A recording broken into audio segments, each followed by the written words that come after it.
Hello everyone, good morning. I am Usually Rasan, the reporter under Section 3. So Section 3 is all about condonation or remission of debt. So Article 1270 is all about condonation or remission is essentially gratuitous and requires the acceptance by the obligor. It may be made expressly or impliedly. One and the other can shall be subject to the rules which govern and officious donations. Express condonation shall furthermore comply with the forms of donation. So what do we mean by condition or remission? Is the gratuitous abandonment by the creditor of this right against the debtor. So condonation or remission is mean is kana bitang let go sa creditor ang ay kani for example kaning Mr. Yu owes Mr. Fee 200 pesos due on March 29, 2026. On that date, Mr. Fee tells Mr. Yu not to pay anymore and Mr. Yu accepts. The obligation is extinguished in full. So, si Mr. Fee nga utangan ni ay nag-utang ni Mr. Yu is si Mr. Yu is nag-ingon siya nga di na pabayaran ba then Mr. Yu accept it. That is the obligation ng extinguish in full. Silang duha mo marag kuan marag ni angli nagkasilabot silang duha, so the obligation is extinguished in full. So ang remission is the meaning of remission is kanang let go sa creditor ang utangan nga di na lang pabayaran nga kana niya nga utang ba. So sa gratuitous abandonment is kanang meaning ana is way bayad na pag-abandon or way bayad na ikapalit, way bayad na kapalit. So for example sa legal terms is it could refer to voluntarily giving up ownership of a property with no expectation of getting anything in return. Walay ito mo to way kakuan nga pakapalit. So requisites of condonation of remission. So it must be gratuitous, it must be accepted by the obligor, the parties must have a capacity, it can be inofficious, and it made expressly, it must comply with the forms of donations. So there are kinds of remissions as to extent, as to its form, and as to its date of effectivity. First is as to extent is the complete and the partial. When we say complete is buo nga pagbayad. When it covers the entire obligation, buo nga ikaw nga nangutang nga buo imong pagbayad sa imong giutangan. So example is kanang si Maria owes Juan nga 50,000 and si Juan nga utangan nagvoluntary siya nga bayaran na niya nga kanang utang isang bayaran tanan, isang whole partially isang bayaran ang utang.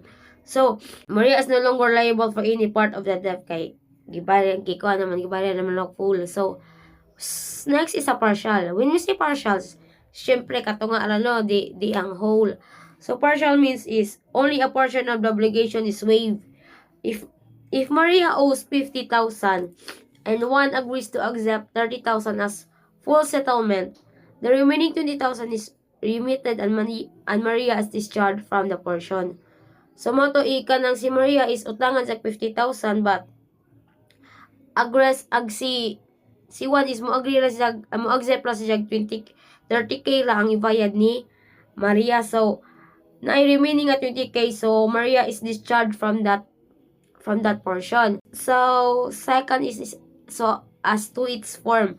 So express and implied. So kabaw naman siya tadaning express and implied no kay naman ni sa niaging nga report. Express is when you say express is stated stated. Excess remission refers to the creditor clearly stating the intention to waive rights through a verbal or written means and it must comply with donation formalities it required by law.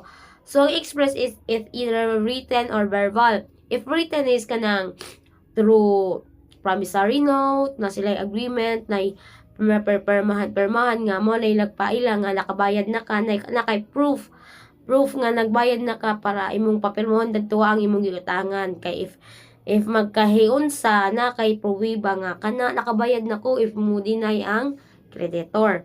So example dani is sa written example is creditor ana signs and notarizes a document stating she forgives the 100,000 debt owned by debtor with Ben accepted in writing. So matong with sign.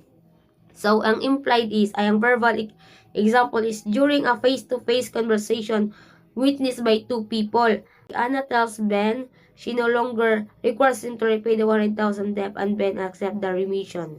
Sana all. Mga to diyang giingnan sa Ben nga, nag-utang niya nga, di na ka pwede magbayad sa imong utang. Ikaw nga nangutang nga, alipay kayo, kaya di na bayaran. Siyempre mo, accept jud ka. So, that is the way sa verbal example. So, sa second one is ang implied. It is inferred by the creditor's conduct rather than explicit statements.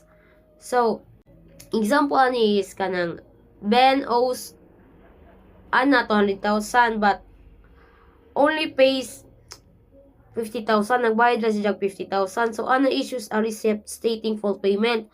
So, nag-issue si Anna og receipt nga nag-stated og full payment of 200,000. This conduct and indicates that the remaining 150,000 is remitted. So, ang 150,000 nga nabilin, remitted to na to siya. So, third is as to its date of effectivity.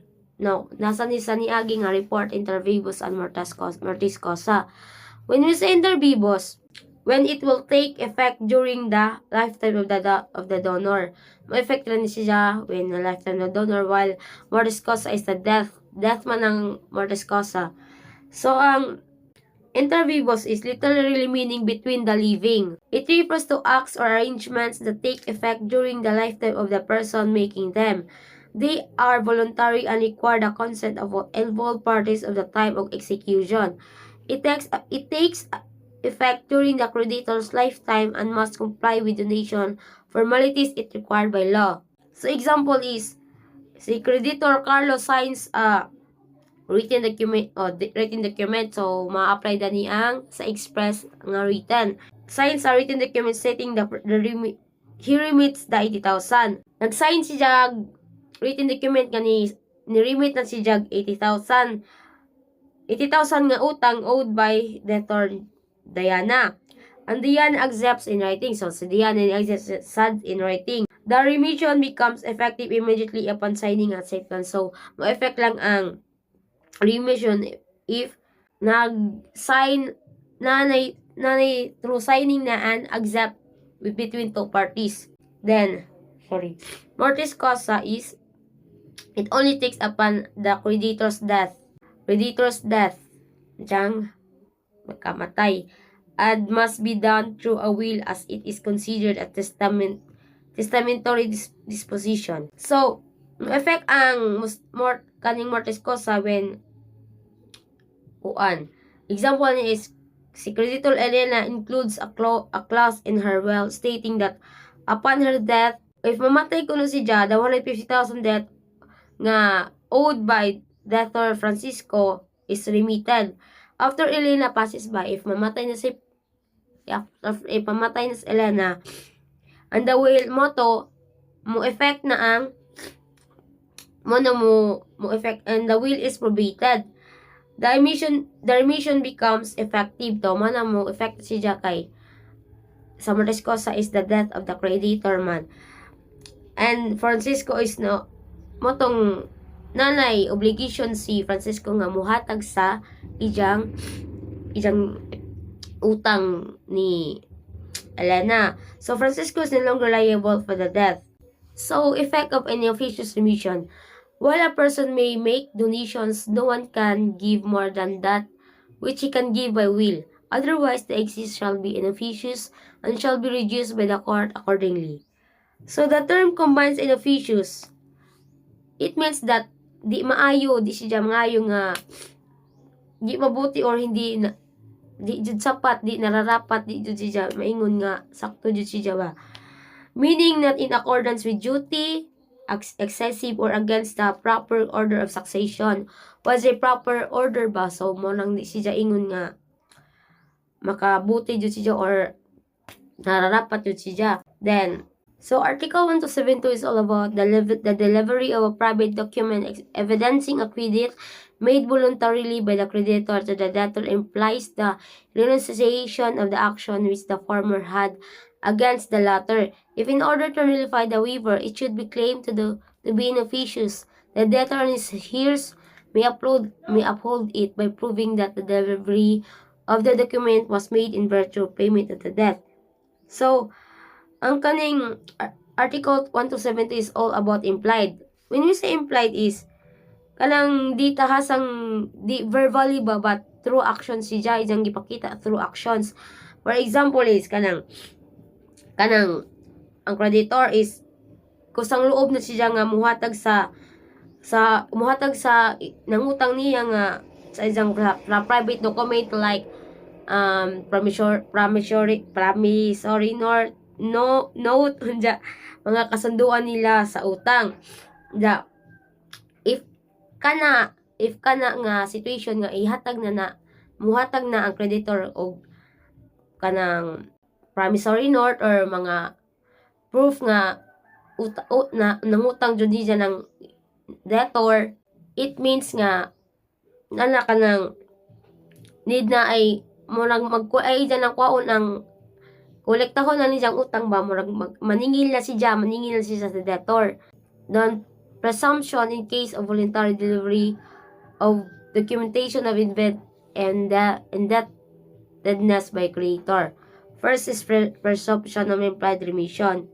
So for presumption of implied remission is, for example, si Jose nga nangutang ni Maria nga 10,000 sa na sila promissory note nga kasulatan nga nga utang lagi dya. Pero for 5 years wa man lang maningil, way tingil si Maria ba, ay si Maria ni Jose nga utang ni lagi ni Jose nga almost 5 years na to man natinga si Jose unja. Kanang one day nakita niya si Maria nga isang gisunog ang promissory note. So which means that he forgive the matoy kanang actions ni Maria nga forgiving a debt obligation or kanang forgiving a debt mo lang ija nang gi-forgive ang death ni Jose through actions nga way pasabi ba. Then ang contrary evidence is the presumption is prima facie or reputable by contrary evidence. Evidence is admissible to show otherwise as when a receipt signed by the creditor was delivered only for examination by the debtor client or lawyer of the amount of attorney fees to the paid by the latter. So contrary evidence is morning mga proof or mga patunay, mga datos, impormasyon na di sumang-ayon or so kani gigamit ni siya nga for proof nga isang, for example is kanang sa resibo nga naman jud na if magbayad ka jud ka naman jud na resibo na kay sign na for para kuan jud nga nabayad na ka mo na ang contrary evidence na ay proof nga nakaipakita nga nabayaran na nimo siya. So ang isang bulan ni is kanang mga evidence nga nagpakita na nabayad na ang utang. So contrary evidence showed that the debt was already paid. So extent or remission is, it talks about would inquire how much of the debt or penalty is being forgiven or cancelled. So how much is being forgiven or cancelled? What is covered by a forgiveness or remission? And how far will the forgiveness extend? So magdepende ni siya sa creditor o kanang unsa nga it will be cancelled or will be forgiven. Number 4 is presumption available only to private document. So presumption available only to private document is refers to a legal concept, specifically in the law of evidence. So gamit po ni siya sa mga for proof evidence. It means that certain assumptions or inferences that a court can make about authenticity or contents of the document apply specifically to private documents and not a public document. So for private lang yun na siya. So for private documents is These are documents created between private individuals or entities such as contracts, promissory notes, personal diaries, and etc. and others. Their authenticity is generally not presumed and often needs to be proven by the party presenting them in court. So kaning mga ilang mga proof is ilan ning i-present to the court. So not an example dare is there's an old deed of seal for land made between two private individuals in pag 1950 pa to.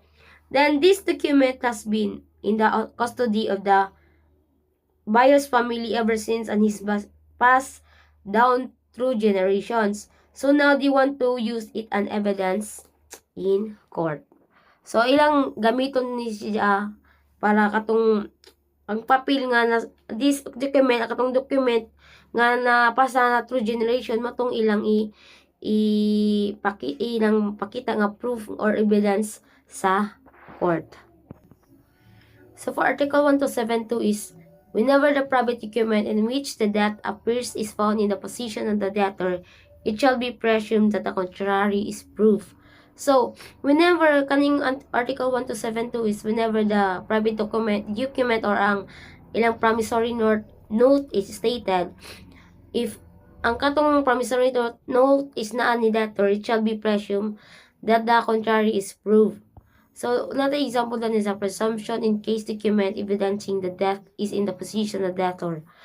So, DOC 10,000 pesos evidence by a promissory note. The note signed by D is given to C.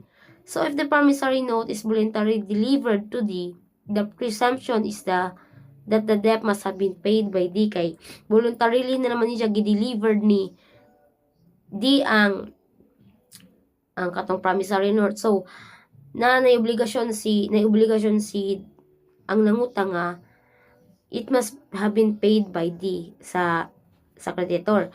If it's known that D has not yet paid C, it's just a presume that the obligation has been remitted by C. So if ever nga pa jud nakabayad not yet paid pa si C, so the presume that the obligation is remitted by C gihapon kanang mo ra pag isagay pong gipatawad ang obligasyon ni D nga mubayad siya pero not yet paid pa siya. Suppose it is not known how D came into possession of the promissory note. The presumption is that it was voluntarily delivered by C unless C proves the contrary. So Article 1273 is all about the renunciation. So renunciation is kana bitang pagtalikod or pag-abandonment or to give up, murang kuan di na siya mo continue sa siyang kuan ba. The renunciation of the principal debt shall be extinguished and accessory obligations, but the waiver of the latter shall leave the former in force. So in simpler terms, it means that if the main debt is forgiven, any related or secondary obligations like guarantees or pledges are also automatically forgiven. Then however, if only the related or secondary obligations are waived, the main debt still remains. So for example, si Juan nangutang 100,000 kay Pedro para masiguradong mabayaran ang utang. Nangako si Maria, kanis Maria is mo ni siya ang garantor na siya magbayad kung sakaling di magbayad og utang si Juan. Motong ang 100,000 is moto ang principal debt. Then ang pangako ni Maria moto ang pangako ni Maria na maging guarantor moto si Jai accessory obligation. So effect of renunciation of principal debt of the accessory obligation. Accessory obligations cannot exist without a principal obligation. The latter may exist without the former. So examples, DOC 10,000 with G as a guarantor. The principal debt here is that 10,000, while the accessory obligation is the guarantee of G. So mana ang principal debt is ang kwartang 10,000 pesos. Then the accessory obligation is the moto ang guarantor nga si G. The remission of the debt of D by C shall extinguish the guarantor of G, but if only the guarantee of G is condoned, the obligation of G shall remain the force. So Article 1274 is, it is presumed that the accessory obligation of a pledge has been remitted when the thing pledged after its delivery to the debtor or of a third person who owns the thing. So, for example, gani is, si Jose ay ni utang ni Maria og 10,000.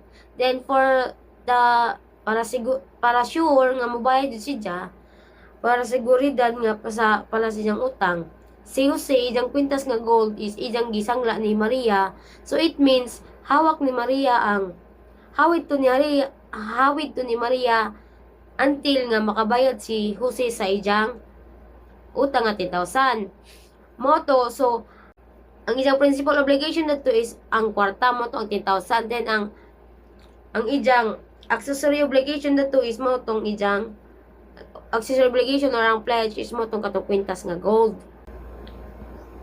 So, presumption in case thing pledge found in possession of debtor. In a contract of pledge, it is necessary that a thing pledged be placed in the possession of the creditor or of a third person by common agreement.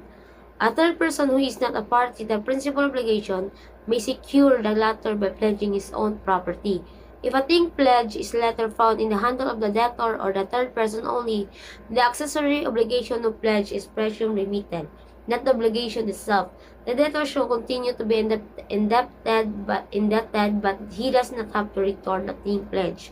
So, pala itong example lang ganiha katong nakautang si John og 10,000 ni Maria. So, kato na kuha na kita ni John, na nasangla na kita ni John ng ijang kwintas na gold.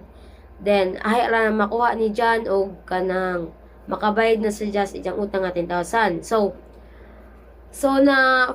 how many months nga nilabay nakitaan ang kwintas nga hawak na pud ni John ang kwintas nga isa man tong gisangla ni Maria. So it means nga, so in that case nakabayad na si, in that case isa na lang nakabayad na si John sa iyang utang kay ay haraman tumakuha ni John ang iyang kwintas if mabayaran na ang iyang 10,000 nga panang utang. So it means nabayaran na to iyang utang.